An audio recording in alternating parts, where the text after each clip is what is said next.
talks of David Solomon, podcasts on topics ranging from Jewish history and the Bible to Jewish mysticism, philosophy and thought. To find out about David's talks, books and more, visit davidsolomon.online. And now, here's the lecture. So, I'm going to do tonight 1200 to 1250, and any historian of that period will tell you that it's extremely complex. Every time I talk history, and those of you who've heard me talk about history before, will know that I always say we are I was starting to get worried about you. That we are only ever hovercrafting over it, and at any moment we could fall into the abyss of detail. It is a very, very complex period of history generally. We're going to make sense of it because that's what I do. I extract what I think we need to understand as a basic framework, and then we can understand how Jewish history is reacting and embedded in that history. But just generally, I'm giving this warning every time, but tonight specifically, don't think that what we're going to talk about tonight is all there is to talk about in the years 1200 to 1250. Imagine if you had to stand up and give a talk for an hour or so on Jewish history from 1967, from the Six-Day War until today. Yep. How do you extract its basic themes? How do you set it against world history? And most importantly, how do you make it interesting? Now, I don't need to make it interesting, it is interesting. 1200 to 1250, I'm going to remind us of this world. I'm talking slowly, obviously, because I can hear people coming up the stairs, people who know that I start at 8 o'clock. Now, all right. I want to outline, before we launch into any of the kind of things we're going to talk about tonight, and we are going to talk about quite a few things, a lot of things, even when we try and hovercraft it. I want to talk about some of the background historical issues that are going on throughout this whole 50-year period. So this is not happening just at one location when we enter in 1200. It's in the background to everything I'm going to be talking about. Okay?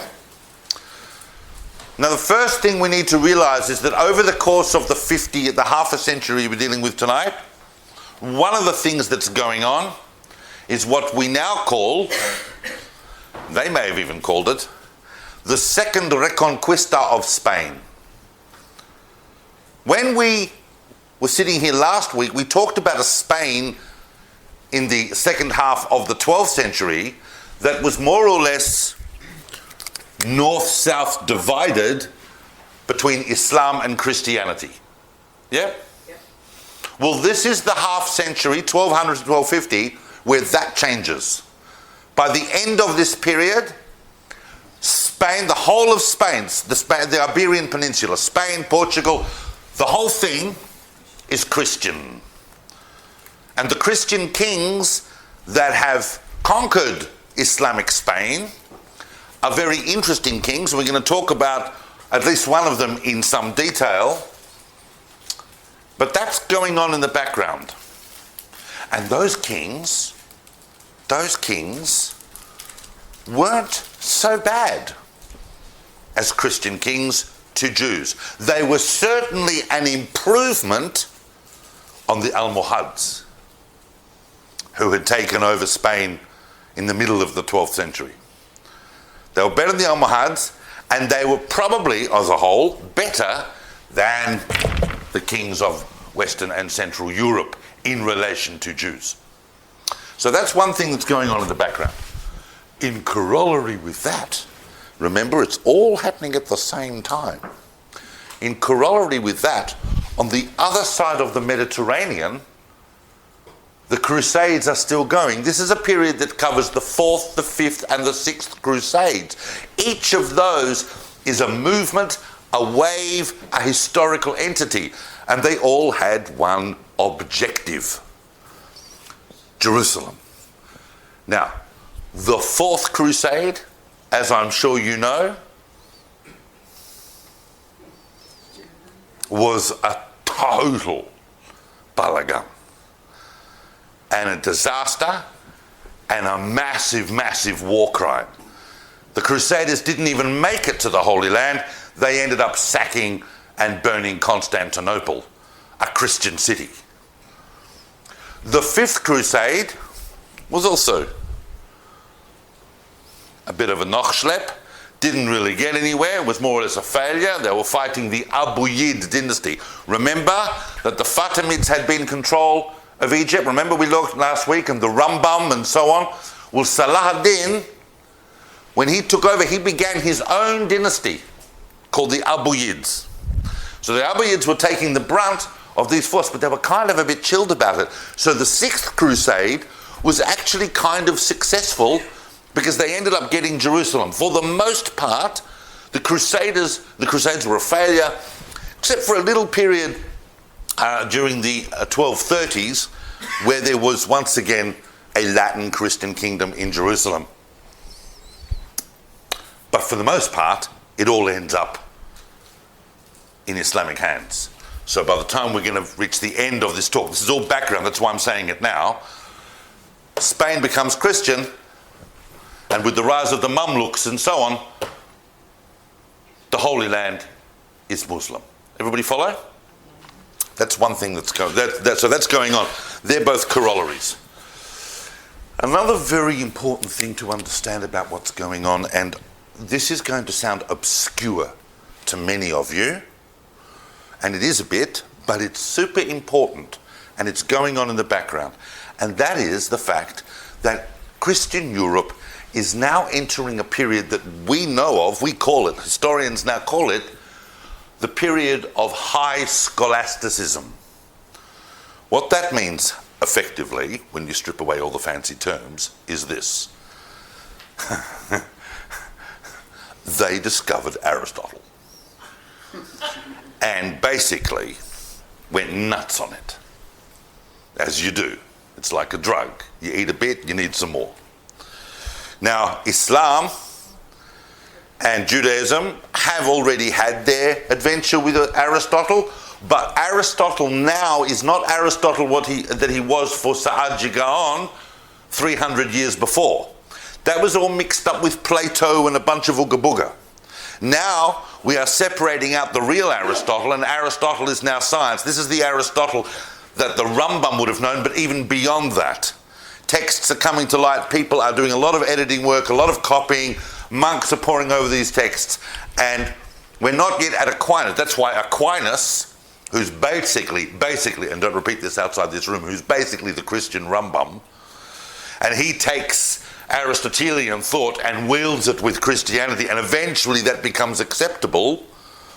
But before he comes along, everybody's reading Aristotle and going, "Wow, this is amazing." And once again, I've got science, I've got religion. Religion I have to believe, but science I can know.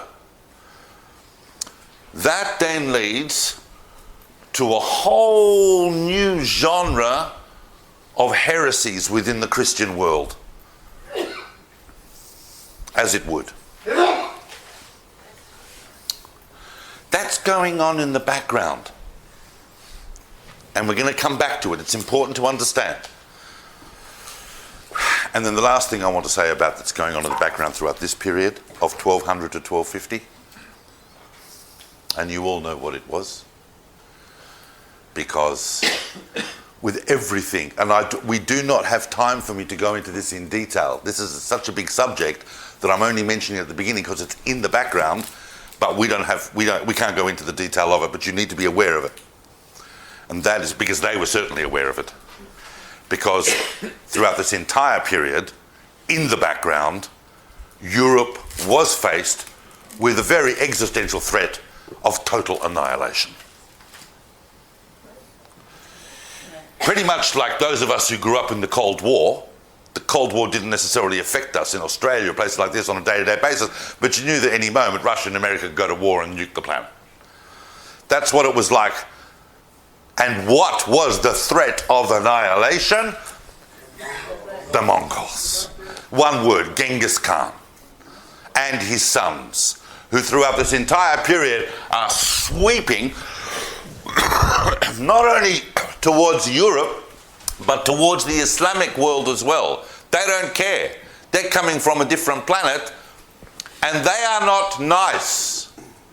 They do not conquer, kill a few governors and go, okay, now you can be part of an autonomous part of our empire. They're not Cyrus. They kill. They wipe out, just to give you, anyone studied the history of Genghis Khan?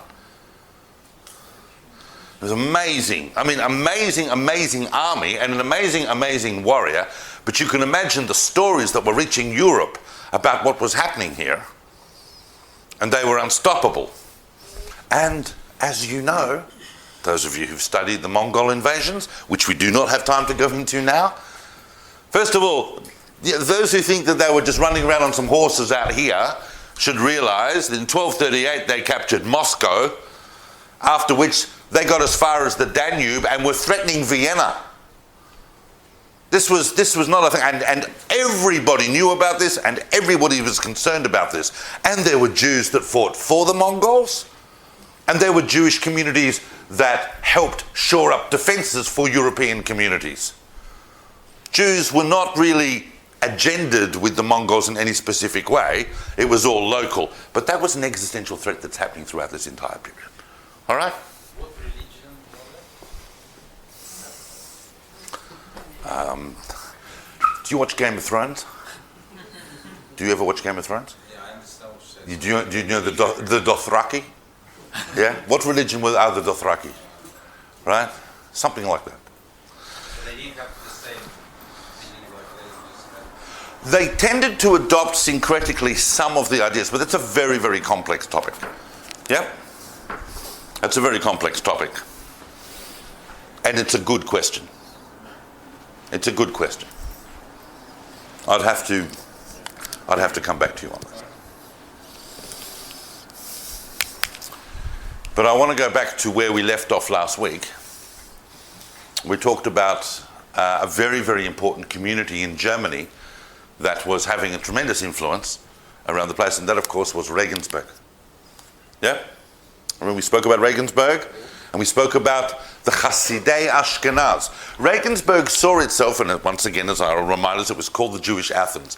Regensburg saw itself as this intellectual center of the movement that had been basically led by the descendants of Rashi, that had become known as the Baalei Tosafot.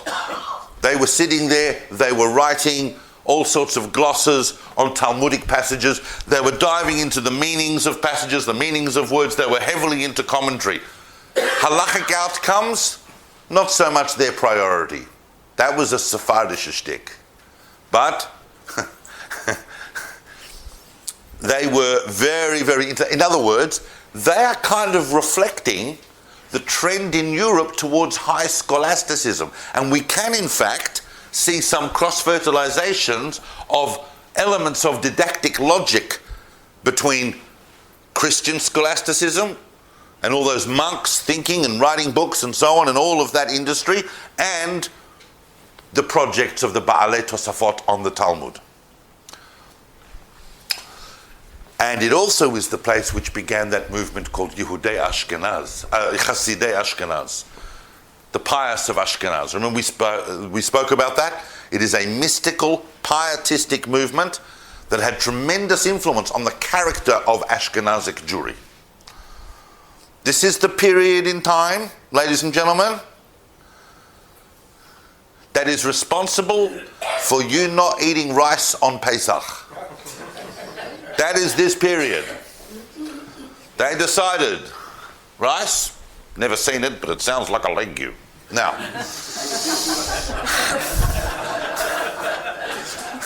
I kid you not. I kid me not. Now, baboom. So, one of the big students of Yehuda Hasid, probably the most famous student of Yehuda Hasid, who deeply explored the mystical aspect of the Hasidei Ashkenaz. I spoke very briefly last week about their theology. Their theology involves a concept of the kavod, the splendor of God, through which imagistic motifs allow us to have an apprehension of the divine, and a hymn like Anim Zemirot, if you look at the translation, it's a very great reflection of that. And Yehuda HaChassid is very much moving in that direction, but his student, Eliezer of Worms,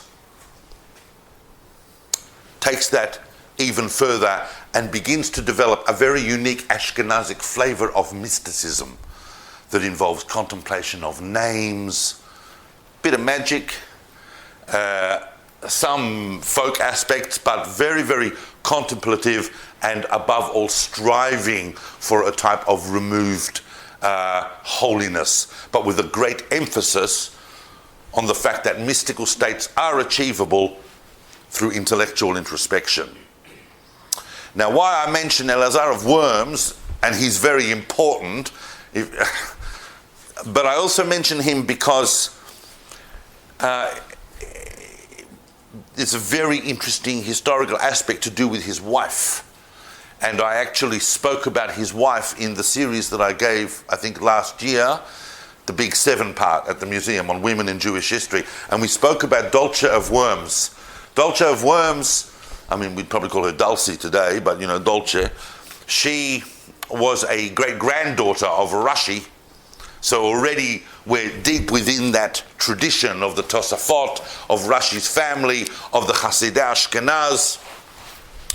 But what's remarkable about her, I mean, you know, everybody has a wife, or every man does, but what's fascinating about her is that we have some considerable historical insight into her life, because she was well known as, not just as the wife, you know, of Elazar of Worms, but she was a businesswoman in her own right. She was a business person in her own right. She ran a business that effectively sold and processed parchments. She was therefore able, through that business, and her parchments were known right throughout Europe as high quality parchments, she was able to effectively fund a full-time yeshiva that her husband ran. What that also gives us an insight to, really, when we sometimes think of these periods, and we think of, at all stages in the medieval world, women are oppressed and so on, but even in the Christian world at this time, there is a rise somewhat of the status of women, but in Jewish life it was a given. These are people that are not eating rice on Pesach, so they're very frum. But they don't have a problem with women conducting business and being responsible for domestic and commercial affairs of the whole family. Yeah? It's a very important insight. As well as the fact, it goes without saying, that Dulce of Worms was herself a very learned woman. You're not the great-granddaughter of Rashi and married to one of the greatest rabbis in Europe if you're not quite learned yourself. And the third reason why we might mention is just to remind us, we're going to talk about some very impressive people, and we're going to talk about, I mean, you have to understand, people give entire lectures on Elazar of Worms, and they're not even mentioning the wife. But one of the reasons why we want to look at this holistically is we also want to realize what a dangerous time this was to be Jewish in Christian Europe. Because Dulce and her two daughters were murdered in front of their husband's eyes in a horrendous attack by the local yobos who just decided one night that they were going to go and kill some Jews. And this happened all the time in the Middle Ages. Now, if we are talking about the Baalei Tosafot, there is a very, very interesting account of the fact that in around about 1210, early in the 13th century, 300 rabbis of that Western, Central European, more Western school of the Tosafot, in around about 1210, decided to make Aliyah. It won't surprise you to know that there's some people who are living in Europe who are going, I don't need this. Why do I need this? Not only that, guess what we've heard? We've heard that Saladin now controls the land of Israel and that he doesn't have a problem with Jews. So if life's so crap here, maybe we go there. And there is another impetus, although, just for those who are following this carefully, there do seem to be two stories of the Aliyah of several hundred Baalei Tosafot, and they possibly are conflated, because we have a similar account of it happening much earlier in 1145 as part of the Second Crusade, and now we've got another one here in 1210. They may be different. Bottom line is that after they went, we have no record of that community. We don't know what happened to them. Some historians surmise that they didn't last very long. They got caught up in all the Crusader mess that was happening. They never managed to establish an enduring yeshuv that we know of. But why is it, do you think, that during the period we are talking about, that people would be wanting to make aliyah for ideological reasons, not just for practical reasons? Yes, it's true, the land of Israel is important. It's always been a longing, it's always a spiritual home. But why in this period did it suddenly become an impetus, an ideological impetus, to go to live in the land of Israel? Well, obviously messianic. Why is messianic appearing now? Well, killings don't hurt messianic movements, apparently. But what we see, the thing I'm pointing towards here, and I want us to understand, is the fact that this messianic movements tend to intensify in this period as we move towards the year 1240. Now, some of you are sitting going, okay, what's special about the year 12? What is special about the year 1240? What's the Hebrew year? 5,000. And already an idea is emerging in the mystical enclaves of Europe, and we see this because the next generation that we're going to talk about next week, the Rambam, Nachmanides, writes about this explicitly in his commentary on Genesis, that every day of creation equals a millennium of our history. So we are now moving into Friday, we are now moving into Erev Shabbat, and also, Kabbalistically, we are moving into a millennium what was created on the sixth day? Human beings. And that's why this is the millennium, which will be the millennium of the human. They weren't wrong. They weren't wrong. But they said, well, that's a good time to go to live in the land of Israel. Anything could happen. So we see that there. Now, I need to pick up on something else that's going on that I mentioned last week that I left off. Basically, we got up to the end of the life of the Rambam. The Rambam died, this towering figure Maimonides, who we spoke about last week. He passes away in 1204, of exhaustion, basically. And where is he buried? Tiberias, of course. He died in Egypt. There is, of course, the famous legend that they wanted to bury Maimonides, the Rambam, in the land of Israel, and they had a great big caravan with camels and all sorts of things, but they weren't sure where in Israel they should bury him, and the camel carrying the coffin of the Rambam ran off, and they found it 3 days later sitting on a plot of land in Tiberias, and that is where the Rambam is buried. It's a legend, but it's a legend that kind of has a ring of truth to it, the sort of thing that a camel would run off and you couldn't find it, and then, there it is. Now, as I said last week, the Rambam was very, very controversial. Very controversial. Today, to quote the Rambam, sounds very frum. Very normative today. You can walk into any Chabad house and say the Rambam, and people go, yes. But In the 20 to 30 years after the Rambam, it was not like that at all. And his books were getting condemned for two reasons. We have two different attacks on the Rambam from different parts of the Jewish world. One of the attacks we discussed last week is on the Mishnah Torah. The Rambam wanted to rewrite halakha, he wanted to rewrite the Torah without any sources. He just wanted to give you the end product and not tell you how he got there.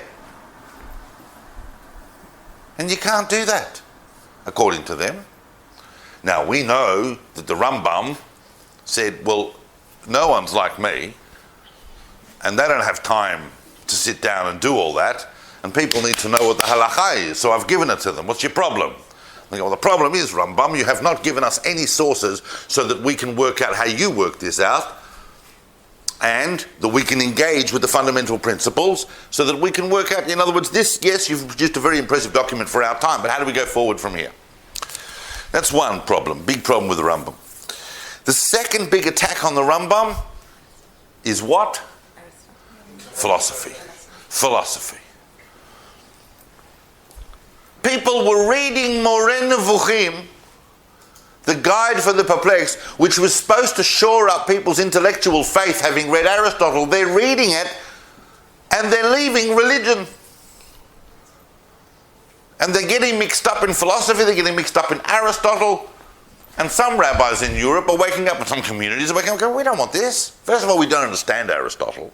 Second of all, we're given the Torah, and we're not going to use some Greek dude running around in 4th century Athens with a foreskin telling us what is truth. Like, really? And streams of people are leaving Judaism, and it's causing great commotion in communities. And other things that the Rambam said in the Moreh Nevuchim that could be interpreted in certain ways, such as when the Rambam implies that really the mitzvot, the commandments of the Torah, are really just pathways to philosophical enlightenment. Oh, really? Oh, well, I'm already enlightened. So, do I need mitzvot?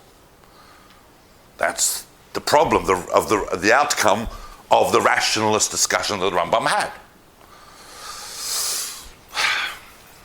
Just remember, this is a footnote, just remember, when you study Jewish history, you're always going to get into trouble if you start explaining to people why they do what they do. Yeah? Now, one of the great defenders of the Rambam, amongst the great scholars of Europe, defenders of the Rambam, is an interesting person in his own right, and that is Rabbi, and remember, in this amount of time, I've only got time to write those really important people that we need to know about. Yep. So if I mention them, let alone write them in the board, that shows you how important they are for us to understand who they are. Rabbi David Kimchi, otherwise known as the Radak. Put your hand up if you know who I'm talking about, or at least have heard of the concept of the Radak. Those who go to Shiurim on Tanakh or on Parsha will occasionally hear someone say, oh, and the Radak says. Now, Rav David Kimchi was a ginormous linguist and grammarian, and he wrote a commentary on the Torah that began from a new starting point. Didn't use Midrash like Rashi was doing. It was closer to what Ibn Ezra had been doing, that I spoke about in the first talk, but he took it to a completely new level because for him, grammar and language were a science. They weren't just a tradition or something you could sit down on a Sunday afternoon and work out like your crossword. They were a science. His commentary is remarkable, not only because it's incredibly insightful in its own right, it gives us a picture on the understanding of Hebrew. Who studied Hebrew at school or university or anywhere, right? Studied Hebrew. And all of this business that we learn about Shoresh and Binyan and all of those things, that's still kind of slightly being worked out. The foundations of it were worked out in the later Gaonic period, but we're now entering a period where it's becoming solidified. So David Kimchi is one of the great progenitors of what we now understand to be the science of the Hebrew language. But what's even more interesting about Kimchi, sorry? A redactor. He's a redactor. Hilarious. Very good. Very good. But not quite. He's not a redactor. He's a commentator. That's the thing. I mean, his texts are much longer than the texts he's commenting on. And what's really interesting about him is that, and we don't even realize how influential he is sometimes, because he was the most influential Hebrew medieval commentator for later translators into European languages, particularly the King James Bible.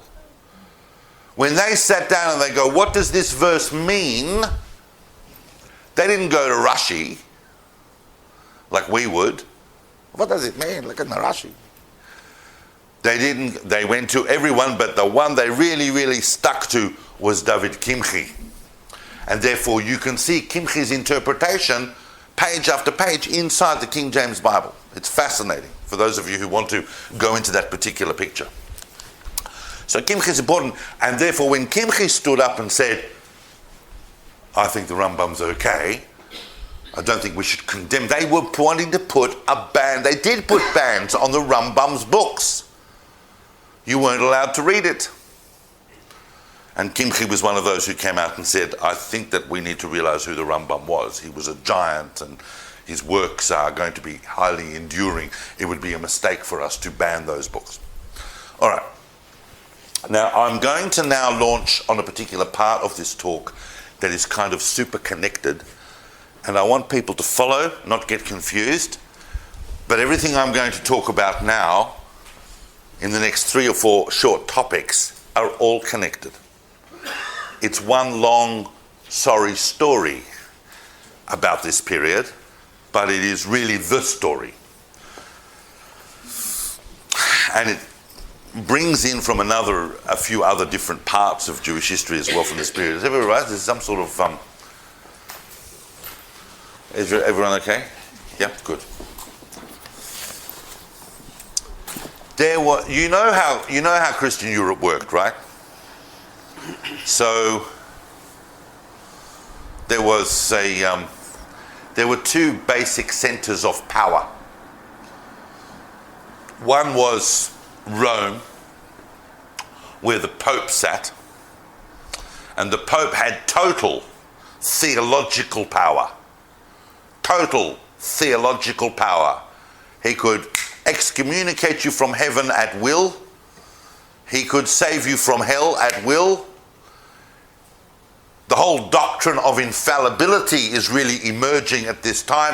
What the Pope says is the word of God, effectively. That's the church. That's the truth. Total power. The other center of power, but, very little political power. Outside the political power that could be wielded by someone who had total power in religion. The other center of power were the kings of Europe, and most predominantly in their particular master, who was, of course, whichever king found himself as the Holy Roman Emperor. The Holy, obviously we're way beyond the Roman Emperor, but the Holy Roman Emperor. Now, the Holy Roman Emperor had total political power, but was at the mercy of the Pope saying that he was a good Christian. Because if he loses his good reputation, if he loses his credibility with the church, then he's no longer a Christian king and he forfeits everything. But the king, the emperor, has something that the Pope doesn't have. Yes, armies. And armies can conquer, and they can even conquer popes. So this period, one of the reasons this period is so complex is because of the interrelationship between these dynamics. And the Jews, of course, are right in the middle of this. Now, at the end of the 12th century, the end of the 1100s, a pope pops up. I couldn't think of any other word.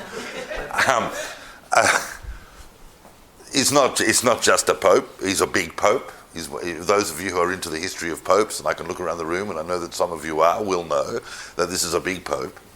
And that, of course, is Innocent III. Not so innocent, but Innocent III. And Innocent III, the first thing we need to realize in his relationship with Jewish history is that in 1199, just as we are opening this unfolding, I'm going to tell you, in 1199, he issues a decree on the Jews. And this is quite a remarkable document from a medieval pope. It assumes all of the attitudes towards Jews that are part of Christian theology at this point. However, it says, people must not harass Jews. They must not randomly perpetrate violence against them. They must not desecrate their cemeteries. It was actually an edict of toleration. Obviously, it was absorbing all of the things from the Third Lateran Council I spoke about last week, about the fact that Jews can't have Christian servants and all the rest of it, but it was an edict. And particularly important, and remember this, particularly important is the realization, or is the decree, that the Jews are allowed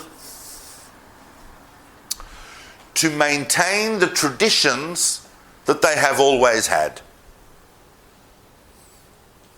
So long as they're not blaspheming Christ, they are allowed to maintain the traditions they have always had. Now in 1215, Innocent III, the same Pope, sets up what became the Fourth Lateran Council. And this was probably the biggest Lateran Council, the most influential of the Middle Ages. It had a range of different concerns. And of course, as with all these things, they've got nothing better to do. You know, it's like a big limud, these councils, right? So you've got different sessions on different things. So, you know, Tuesday afternoon, we're going to do the Jews, right? So they all would have gone. There would have been a number of different sessions to go to, followed by some refreshment, and they would have talked about the Jews and then issued a statement. The Fourth Lateran Council is the council that instituted the law that Jews should wear badges signifying who they are. Now, the whole yellow star thing is a bit later, but it's an outcome of that. The idea that Jews need to wear an identifying badge. Now, that badge was sometimes enforced, sometimes not enforced in different places.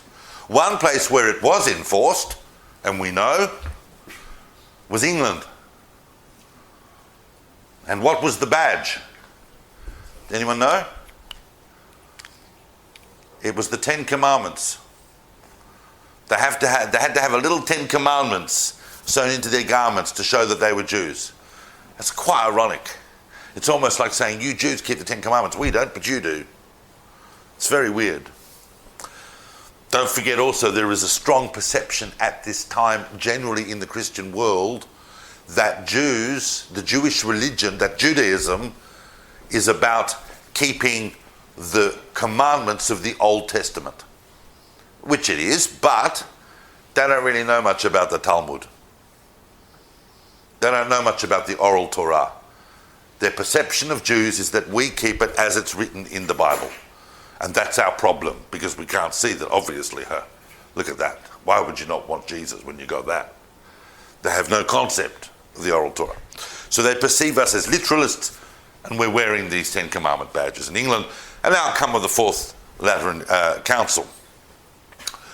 The other thing that Go on. What was the impetus to want to good question. So to identify them when they were doing business and when they were traveling and so on, because Jews existed in a special category, and that category was known. That there's a doctrine that emerges at this time from the council and so on, called Perpetua Servitus Judaeorum. That is, that the Jews were the perpetual or the eternal servants of the Christian world. That since their Messiah had come, those who were not Christian were meant to be servants of the Christians. And that was our lot. Now, the Pope had total theological control over Europe's Christians, but he didn't have, and this was part of what Innocent was trying to say, the popes don't have theological control over Jews. They have theological control over kings, but not over Jews, because they can't, the Jews should be allowed to read their traditional text and have their traditional beliefs. They're fundamentally wrong, but they need to exist in the world with those beliefs because that's part of the whole cosmic plan. However, the Jews will be totally subject to the king. And when I say totally subject, they are in fact direct servants and possessions of the kings. Now, we have a familiar picture of this whole period that Jews were restricted in their professions to usury and interest and so on. That picture is much more complex than you might think. In some places that happened, but in other places Jews were banned from those sorts of activities. So it's a bit different, but in all cases, throughout Christian Europe, we were regarded as subjects of the king. Now, this is the real point. As part of this, Innocent began, and that's why I say he's not so innocent, he began in reaction to some of the high scholastic heresies that were emerging. He began a thing that has become known as the Inquisition. This is not the Spanish Inquisition. That's not for another 250 years. It's in the 1230s that the Inquisition begins as an office, the office of the Inquisition in the papal domains, that did not yet advocate torture, but specifically the newly minted order of Dominicans were given task to root out heresy. People could be imprisoned, they could be killed, they just hadn't thought of torturing people yet. Now, it became established under Innocent III's decree that the Inquisition is weeding out heresy among Christians, but we don't really care about Jewish heresies because Jews are not under our theological control. Follow? Jewish book can't be heretical. It can be nonsense. It could be blasphemous, but it can't be heretical. Heresy is something that belongs in the Christian world. Jews are just subjects of their king, and they have to put up with all the crap that entails. Now, that's a very, very important moment. The establishment of the Inquisition and the outcomes, because it is in fact the next pope. Or maybe the next but one, because I think there were a couple of quick popes, but the next main pope that comes along after 1240, around that time, is Gregory the Ninth. Gregory IX has a different picture of this and wants to extend the whole discussion about texts and their suitability for human beings to Jews. He begins confiscating Jewish texts. Now, let's just back up a bit.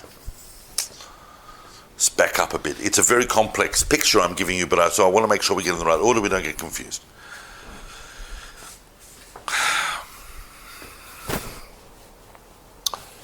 In the 1220s,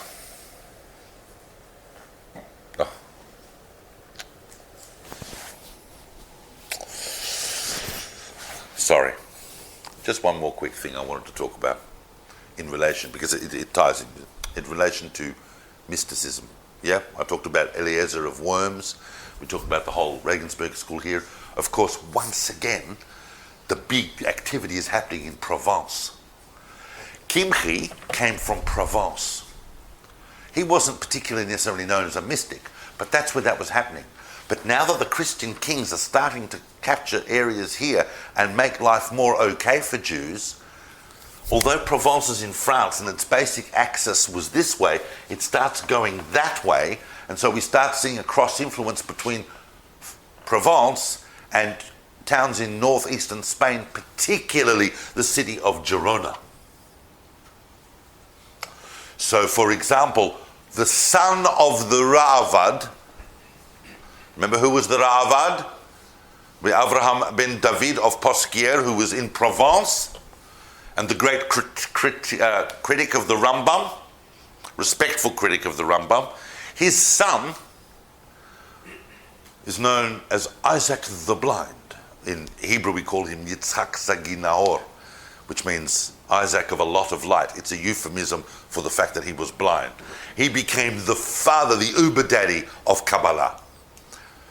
His main student, who'd studied with him in Provence, moved then to Girona, and that was Azriel of Girona. By the time you get to Azriel of Girona, the whole sephirotic system that I spoke about, the understanding that there are specific creative modalities of God, the whole science of the Sefirot that we're not going to go into now, is already very, very sophisticatedly developed in the interaction between Girona and Provence. This is more about laying the foundation of what we're going to talk about next week, but it's important to understand that. There's a big intellectual and cultural cross-fertilization happening here. One individual who is a very great rabbi in Provence,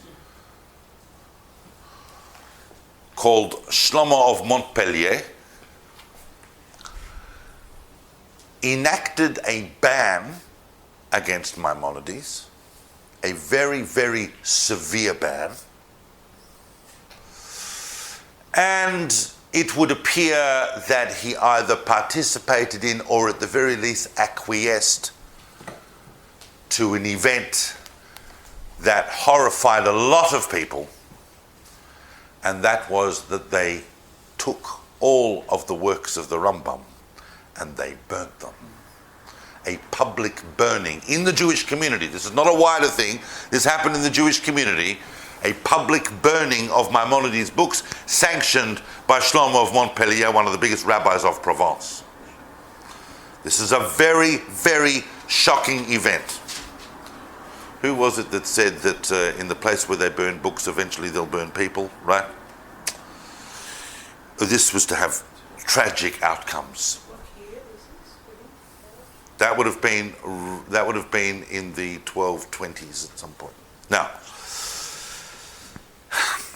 also in the 1220s,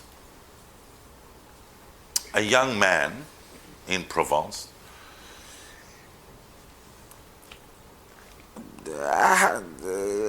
goes a bit what you might call off the derech. He goes a bit theologically AWOL. He mucks around with the Karaites, such as they are, but then eventually he converts to Christianity. And as a result of that, and who am I talking about? There's some very famous converts to Christianity in the Middle Ages, but this one is one of two or three that stand head and above shoulders for the trouble they caused. This is Nicholas Donin. Donin converted to Christianity and was excommunicated in Paris by the great the Tosophist, one of the greatest Tosophistic rabbis living in France, Rabbi Yechiel of Paris. Now, Donin puts up with that for a few years, but eventually makes his way to see Gregory IX in Rome and says to him, if you're interested in confiscating Jewish books, then what you really need to understand is what the Talmud is. The Talmud is the real religious book of the Jews. They do believe in the Old Testament, but they only believe in the Old Testament as understood by the Talmud, and the Talmud is a blasphemous document. And Gregory IX goes, really? And he goes, yes. And I've translated big chunks of it, and I'll show you what it says. So Gregory IX said, well, this is outrageous. We can't have all the Jews throughout Europe studying these blasphemous texts against Christianity. I mean, how can anyone go to sleep at night with that going on? So he summons and he coordinates and he summons and he orders the first big disputation. Now you need to be aware that disputations, medieval Christian Jewish disputations, is a whole genre in itself. There are people who literally make careers studying that. But the ones you really need to know about are the three major ones, and the first of those three major ones is the Disputation of Paris, 1240. Between Rabbi Yechiel of Paris and three other rabbis, but he was the main one, the very rabbi that had excommunicated Donin, summoned by the Pope to have a debate in Paris against Nicholas Donin on charges of blasphemy of the Talmud. Some very, very clever arguments, I got to tell you, were used by the rabbis in that debate. But their hands were very tied. This was not so much a debate on the truth values of Christianity versus Judaism. That was going to happen 25 years or so later in the big one we're going to look at next week in Barcelona. But this was really about, is the Talmud blasphemous? And they used some very, very careful and considered answers to try and avoid those charges. But ultimately, the decision was made that the Talmud is a blasphemous document, according to Gregory IX, and all copies of the Talmud in France must be burnt. 24 cartloads, something like 12,000 manuscripts were brought into the Place de la Concorde and burned. All copies, and they stringently, and they used all the powers of the Dominicans and the newly minted Inquisition to carry this out. A lot of people saw that as a consequence of the burning of the Rambam, because the church even said, if the Jews can burn their own books, so can we. And we got bigger fires. Very, very big moment. Now, it is the greatest student of Rav Shlomo of Montpellier. And remember, I'm talking about the names of the heads of the movements, but this was going on everywhere. Shlomo of Montpellier put a total ban against learning the Rambam, and he put a total ban on people learning philosophy. And many, many rabbis and communities followed that directive. Jewish philosophy and philosophy generally got a very, very bad rap coming out of the Middle Ages because of the whole dispute over the Rambam. But his greatest student is someone whose name has come down to us. And at the time, people were pretty upset when they saw the burning of the Talmud. They were pretty upset at what had happened.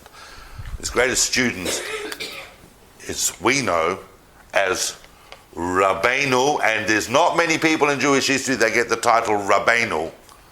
Rabbeinu Yonah of Gerona. It's a cool name, Jonah of Gerona. What famous text did Rabbeinu Yonah write? This is something you should know. If you only remember one fact from this talk, remember this. What famous text did he write? Some people in Jewish history are just astonishing. When he saw the burning of the Talmud in Paris and realized that all of that was an outcome from the burning of the Rambam, he stood up publicly and said, I was wrong. My teacher was wrong. Because Yonah of Gerona was right in there with the whole anti-Rambam thing. I was wrong. We cannot do this. I'm going to spend the rest of my life devoted to repentance for that. And he wrote a famous book that is still studied today, one of the great ethical treatises emerging from the Middle Ages, called Sha'arei Teshuvah, the gates of repentance. It's all about repentance. Now, Yonah of Gerona said, Rabbeinu Yonah said, I'm going to go and prostrate on the, I'm going to go to Tiberias. I'm going to go to the land of Israel. I'm going to stretch myself on the grave of the Rambam every day for 10 days, or every week for 10 weeks with a minyan, and beg the Rambam for forgiveness. Problem was that he set out on this big journey, big project that, and you make a big public announcement, and you've written a book about repentance, and you say, I'm going to go and I'm going to prostrate myself at the grave of the Rambam. And he got as far as Toledo. And when he got to Toledo, people said, you're Rabbeinu Yonah. We think you should stay here. We'll give you yeshiva. We'll give you a job. You become the chief rabbi, bada boom. And he stayed there for many years until tragically he died of a bizarre illness or in a plague. And obviously the legend emerged that he died like that because he had never fulfilled his pledge to go and ask forgiveness from the Rambam. So it's one of the big stories of this entire period is the story of Rabbeinu Yonah as a result of the burning of the Talmud, and his the greatest ethical thing you can sometimes do as a leader is to stand up and say, I was wrong. That then had a phenomenally enduring effect. That changed things. After that, there was never any question about the works of the Rambam. We study the Mishnah Torah today because people like Yonah of Gerona, Rabbeinu Yonah, got up and said, we were wrong. We were all wrong about the Rambam. He was a giant. Now let's just move on. Yeah? Do you know the impact of all those Talmudim being disappearing out of the Jewish world? Well, Jews tend to read, they tend to write, so a couple of generations, they would have been to some extent replaced. It was an edict that went for France. It was an edict that went through France, not the whole of Europe. So, and also, the discourse in the Jewish world. It's a good question. It's no question that it set back French Jewry for quite some time in terms of its scholastic learning. But by now, there'd been a shift towards East and West. Yeah, sorry. Wasn't it decided that some parts of the Talmud were sort of dangerous, that said things about Jesus, and Jews decided to get them out? So part of that, and also later encounters with the Inquisition, and not only that, but also the Counter-Reformation as well. At various times, the Talmud was self-censored by Jews. They took out certain sections. And we know that because we have in our possession manuscripts that show us alternative versions where that stuff is left in. Particularly if you were printing the Talmud in Italy, at the beginning of the 16th century, you'd want to be extremely careful. And by that time, the church is fully acquainted with the Talmud and is aware of exactly which passages they need you to leave out, such as. Now. There's one famous passage where Jesus is brought before the Sanhedrin. It's a Talmudic passage. And then they discuss what his punishment is and so on, and he ends up getting boiled in excrement, basically. And if you're a Christian, you're reading that going, I don't think so. Funnily enough, in the Disputation of 1240, that was one of the texts that was leveled at the rabbis, and they answered it by saying there were lots of people called Jesus, and not everyone in France who's called Louis is king. And they went, well, okay. Now, it's those of you who want to get into disputations, it's a fascinating area, and we do have a lot of them documented in the discussions and the accusations and the responses. Very, very interesting. All right, but like I said, in 1240, Rabbi Yechiel of Paris's hands were tied. That's not going to be the case in the debate of Barcelona. It's a total free-for-all and a totally different outcome. Now, I want to just talk briefly about overall the picture for Jews is horrible in in Europe, in Christendom generally. There is, the Ayyubids are going over here. The Mamluks are on the rise, but in Christian Europe, what I want us to understand is, although the picture is horrible, I'm often saying how horrible it is. There were a few Christian kings that tried to move things in another direction, and it's interesting for us to know about that, particularly here with the conquest. Now, you know that, as I've gone on and on before, right, for the last few hundred years, there's been this north-south divide, Christianity and Islam. So that's why it was quite a stunning thing when James of Aragon basically conquered Valencia and basically created the whole of the eastern side of Spain as one great province. James was, as much as a Christian king in the Middle Ages could be, in the High Middle Ages, friendly to the Jews. He was of that model where he actually wanted to reform the law for Jews. He fundamentally saw Jews not as cosmically cursed, but as simply intelligent people that were theologically wrong. But frankly, whatever you think about the Jews, they're very good in business. And they seem to make very good doctors, and they understand economics the way that my non-Jewish counselors don't seem to understand. And when I give them money, they make money for me. So why would I not want them here if I'm trying to establish this economy? However, we need some legislative safeguards so that they will come here. Otherwise, why would they come here? So the Edict of Valencia by James of Aragon, and James of Aragon will feature again next week. We're not finished with him. He's called the Hammer of the Moors, because he really, really pushed the whole Second Reconuqista to its fundamental conclusion. And so, the whole picture we have of Christian Spain being awful, that's not going to really kick off for another 150 to 200 years. It does get awful. Another example would be Duke Ferdinand II of Austria. Jews have been living in Austria for quite some time, and we have evidence of a synagogue in Vienna already from the early 13th century. From the period that we're talking about, we already know a documented synagogue in Vienna. But Duke Ferdinand II of Austria passed a whole series of laws to protect Jews because he wanted Jews to come and help establish his economy. This is a picture we've seen. When William the Conqueror took England in 1066, he brought Jews with him, but he didn't bring Jews with him because he wanted, he had an existing state of affairs and he wanted to improve it. He brought Jews with him because he felt he owned them.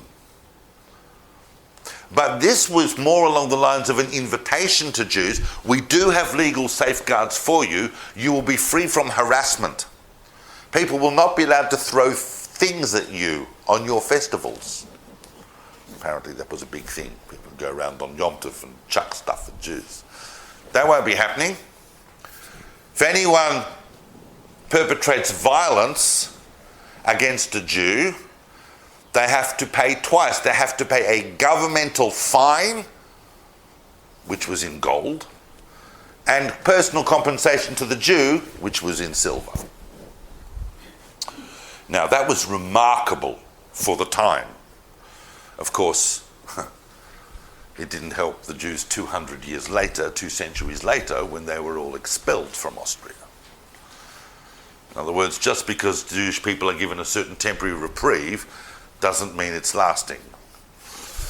And of course, the big king of this period in the East, in the center in the East, is of course Frederick II, Holy Roman Emperor. He's the dude who recaptured Jerusalem in the 6th Crusade. He's a very, very big figure. He was famously called, because just the way he's Frederick II, Holy Roman Emperor, who is in the background of this whole talk, is not really seeing individual states as much as a totality. He himself spoke 6 languages. He was a huge supporter of scholarship. He was actually called the first European. He's not the first person to think of a concept of Europe. You know who called him the first European? Nietzsche. Now, Frederick II, also interesting because he's over here and James is over here, but they both have similar ideas about Jews. James of Aragon kept a Hebrew translator on staff. Frederick II also kept Jewish scholars, retained Jewish scholars in his court. They were extremely interested in science and they felt that Jewish scholarship could help with that. I can't not say this because this is famous about Frederick II, the Holy Roman Emperor. There's 2 Frederick IIs. One was the Duke of Austria, but this is a different Frederick II who's the Holy Roman Emperor. But, you know, today when you want to do science experiments, yeah, so you need to get ethics clearances. That wasn't exactly how it was back then.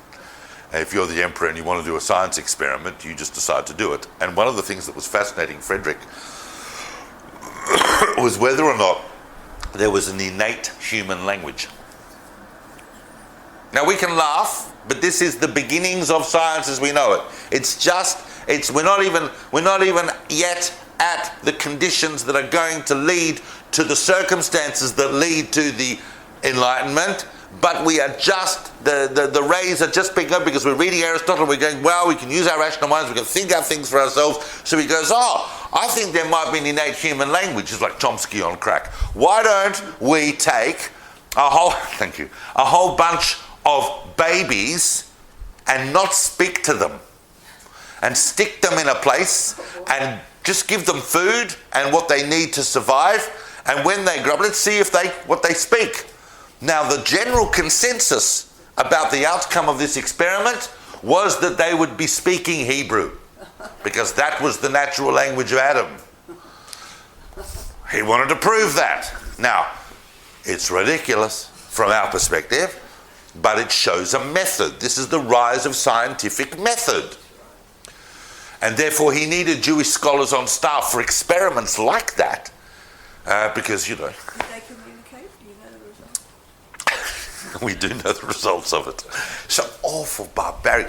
What happened is that they were cared for by, in some cases, their own mothers and nurses who were under a ban of speaking to. Can you imagine being told you're not allowed to speak to your child? But what they found was the children, that they were inevitably communicating with the children grew up basically as imbeciles, but were used to communication of clapping and hand language and whatever to talk about what they needed. It was awful. I mean, another experiment he did was to feed 2 meals to the same person, not the same person, the same meal to two people, yeah, and probably prisoners, and then send one out hunting, and another one would sit inside, and then a few hours later he'd kill them both and disembowel them to see who had digested their food the best.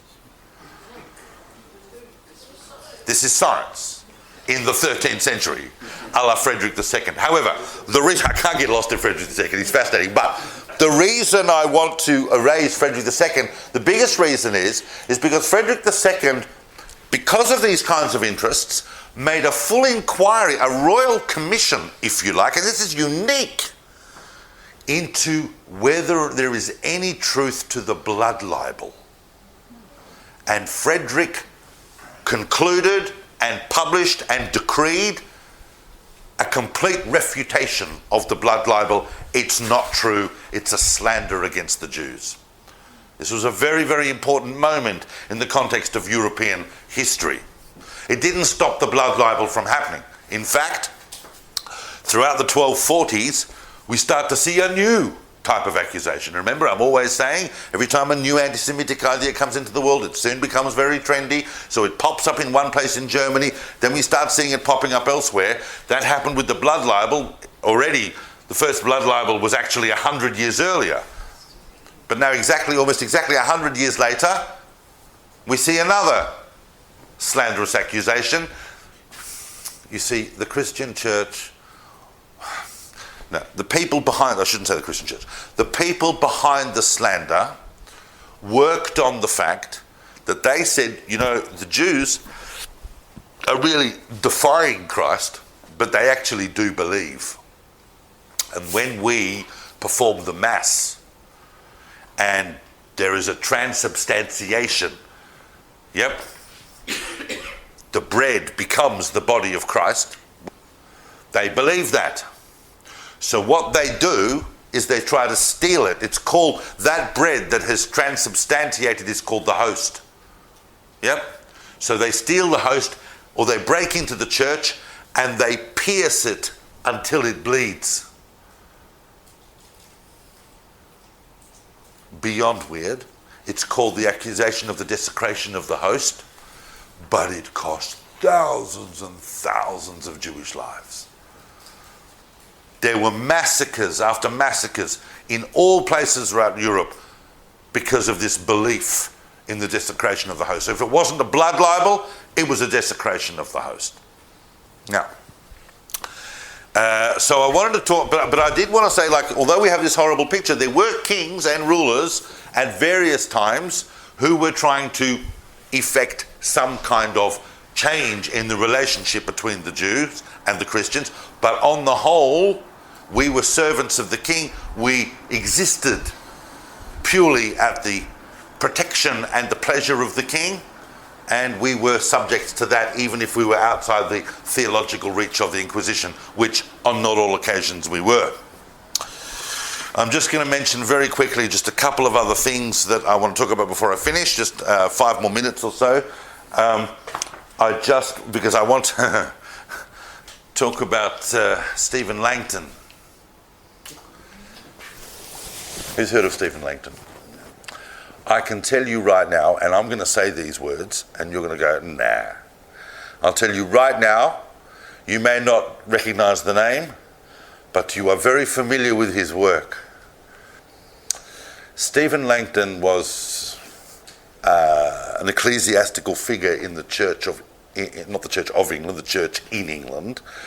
Church of England doesn't exist yet. In the Church in England in the early 13th century. In fact, he was pretty much at the forefront of making sure that the decrees of the Lateran Council of 1215 were enforced in England. He gathered his own synod at Oxford and made sure that everybody was going to understand this is how it's going to be, particularly in relation to the Jews.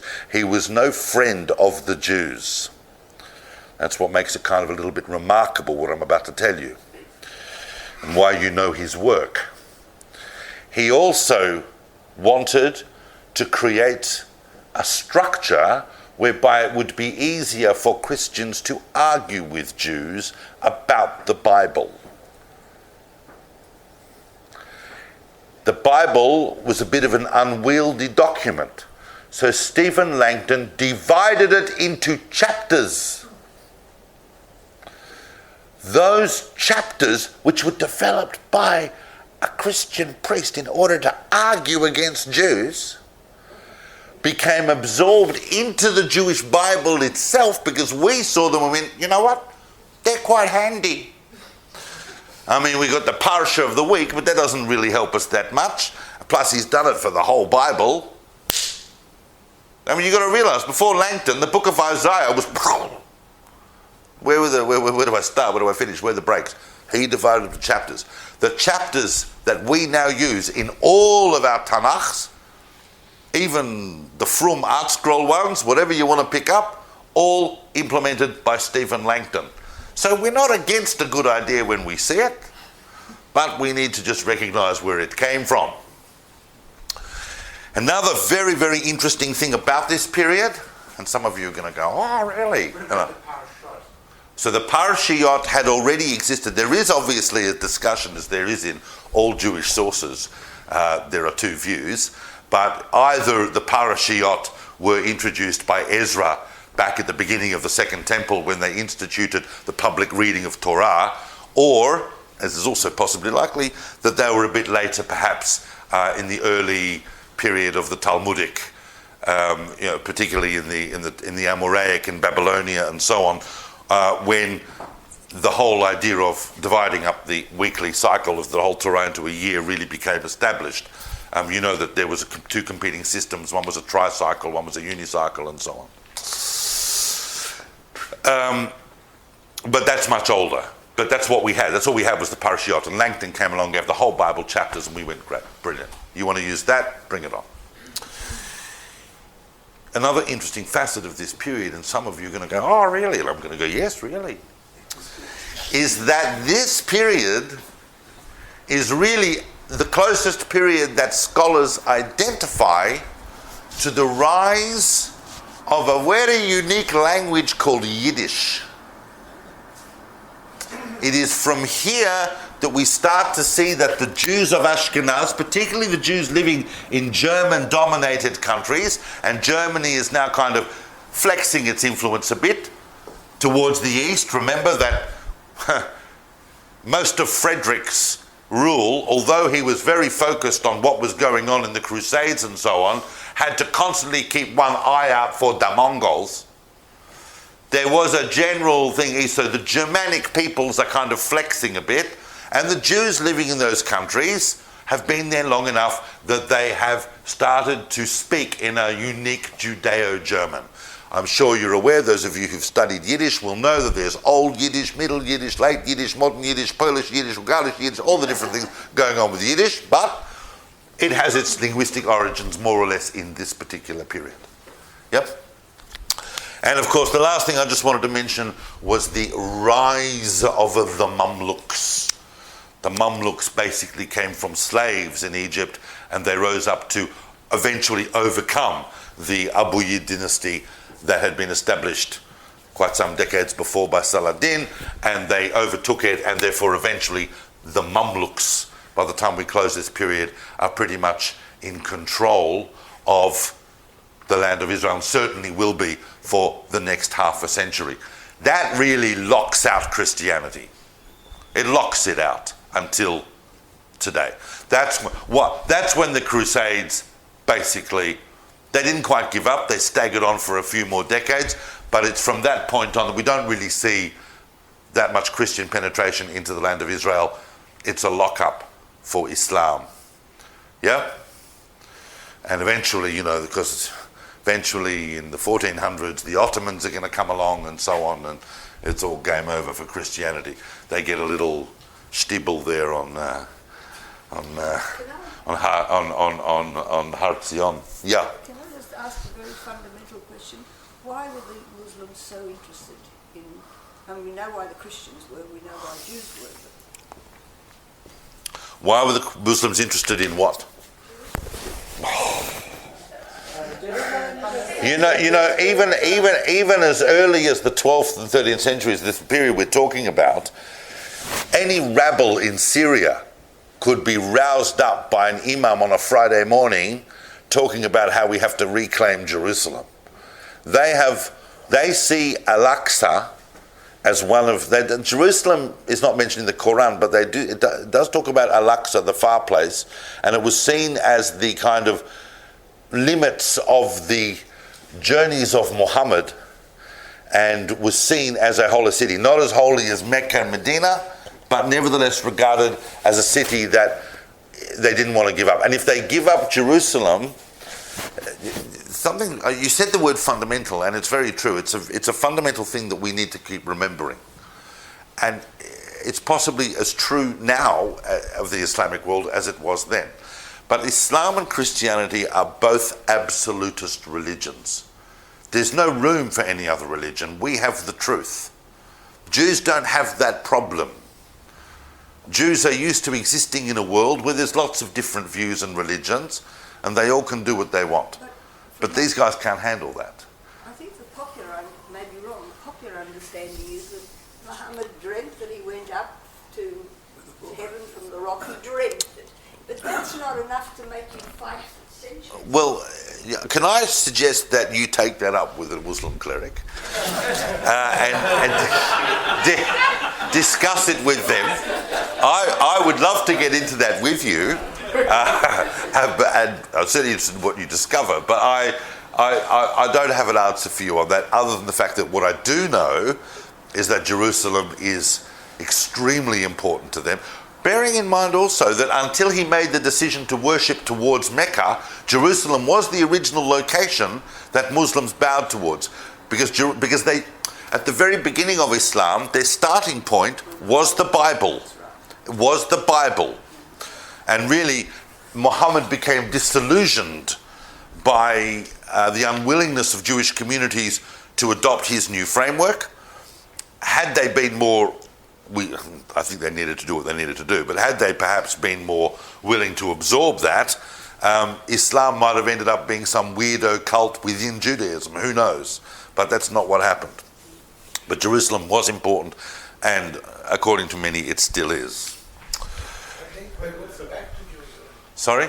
They pray with their back to Jerusalem. Now they pray with their back to Jerusalem, well, depending on where they are. I mean, if you're on the other, if you're east of Mecca, you're going to be praying to both. Yeah, it's all very good. Yeah, but although Abraham's not associated with Jerusalem, Abraham is associated with the land of Israel.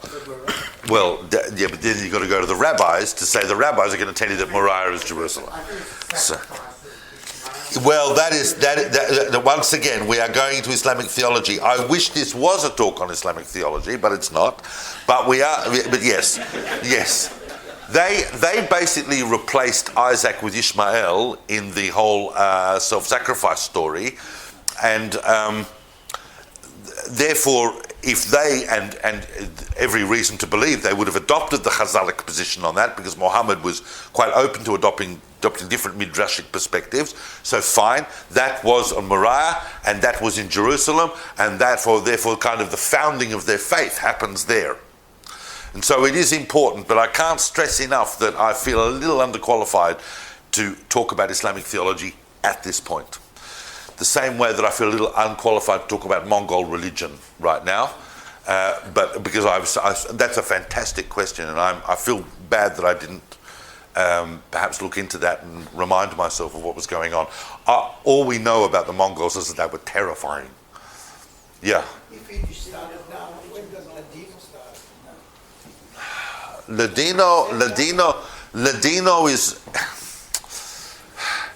Ladino is complex. Well, first of all, you already know that in Spain we have a Judeo-Arabic, but a Judeo-Spanish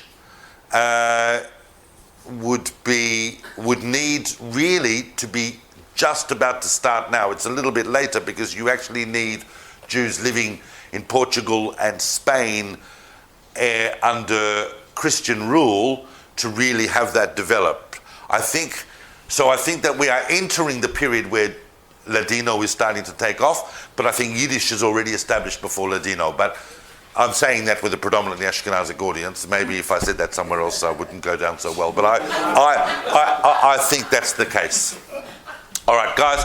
I do have I just want to make sure that I cover that what's represented here is, I talked about a lot more than what's on the page. Okay, we talked about a lot more, but it will give you an idea of where we went with it if you want to pick those up. Now, I can't tell you enough. Those of you who weren't, who didn't think that what we discussed tonight was that interesting, I think it is, but should know that next week, really, we're going to bring it all together.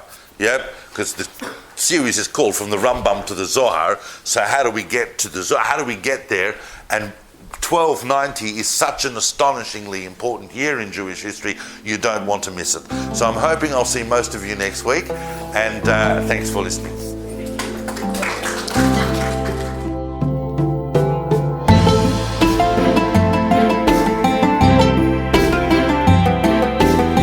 Thank you for listening.